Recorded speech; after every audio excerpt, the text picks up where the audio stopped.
કેમ છો મિત્રો? આજે આપણે સરસ મજાની ચોકલેટ બ્રાઉની ઘરે બનાવવાની છે. તો તેના માટે આપણે કુકરમાં જ બનાવવાની છે. તો પહેલાં કુકરમાં મીઠું લઈ લેવાનું છે, પછી એમાં સ્ટેન્ડ મૂકી દેવાની છે, અને પછી આપણે એની કુકરનું સીટી અને રિંગ કાઢી અને આપણે એને 10 કે 15 મિનિટ માટે ગરમ કરવા મૂકવાનું છે ધીમા ગેસે.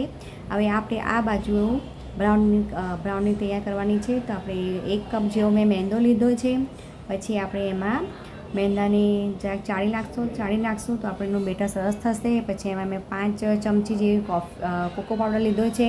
કોકો પાવડર ના હોય તો ચોકલેટ પાવડર પણ ચાલી શકે છે.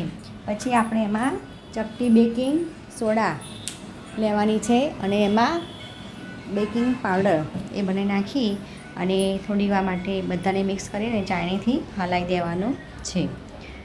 આમાં ત્યારબાદ આપણે એ બધું જોયું કે સરસ મજાનું આપણે ચાળણીથી એને હલાવી દીધું, એટલે કે ક્રશ કાઢી નાખ્યું. પછી આપણે 1 ચમચી કે 3 ચમચી જેવું મેં ઘી લેવાનું છે. ઘી નાખવાથી સરસ મજાનું બેટર એકદમ સ્મૂથ થાય છે. અને 1/2 ચમચી જેવી મેં બુરું ખાંડ નાખેલી છે.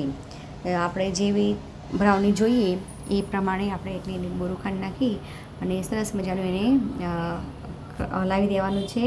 એમાં જો તમારે થોડું દૂધ નાખવું હોય તો નાખી શકો છો.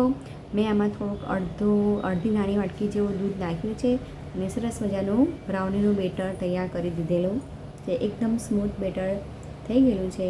હવે આપણે કેકનું જો મોલ્ડ આવે એની પર ઘીથી ગ્રીસ કરી લેવાનું છે, અને એની અંદર આવી રીતે બટર પેપર પાથરી દેવાનું છે. અને પછી આપણે જે બ્રાઉનનું બનાવ્યું હતું બેટર એ અંદર એડ કરી દેવાનું છે. તમે ઘરે આ બ્રાઉની બનાવજો, એકદમ સરસ યમ્મી લાગે છે અને છોકરાઓને પણ ખૂબ જ સરસ ભાવશે. આપણે એને આવી રીતે ટેપ કરી દેવાનું છે, અને હવે આપણે જે પ્રીહીટ કુકર કરવા મૂકેલું હતું એમાં આવી રીતે મૂકી દેવાનું છે, અને પાછું લગભગ 20 મિનિટ માટે આપણે એને થવા દેવાની છે. વચ્ચે વચ્ચે આપણે ચેક કરતા રહેવાનું છે. તો સરસ મજાની આપણે જોયું કે જો બ્રાઉની આપણી તૈયાર થઈ ગયેલી છે. સરસ મજાની ફૂલી બી ગયેલી છે, એકદમ સોફ્ટ થઈ ગયેલી છે. હવે ઠંડી પડે પછી આપણે આવી રીતે એને ધીમેથી કાઢી લેવાની છે. એકદમ હળવા હાથે કાઢવાની છે, જેનાથી આપણે એને એ ના થાય એના માટે. પછી આપણે એમાં જે મારી પાસે ચોકલેટ એટલે કે હર્શીસ હતી તેનાથી ડેકોરેશન કરવાનું છે. તમારી પાસે ઘરમાં જે પણ કોઈ અવેલેબલ ચોકલેટની આઈટમ હોય તમે એનાથી ડેકોરેશન કરી શકો છો. તો આવી રીતે સરસ મજાનું હર્શીસથી મેં ડેકોરેશન કર્યું છે, અને એટલે કે દેખાવામાં બી સરસ લાગે અને જોતા વખત મોઢામાં પાણી આવી જાય. પછી એમાં વેનીલા આઈસ્ક્રીમ આવી રીતે પાથરી દેવાનું છે.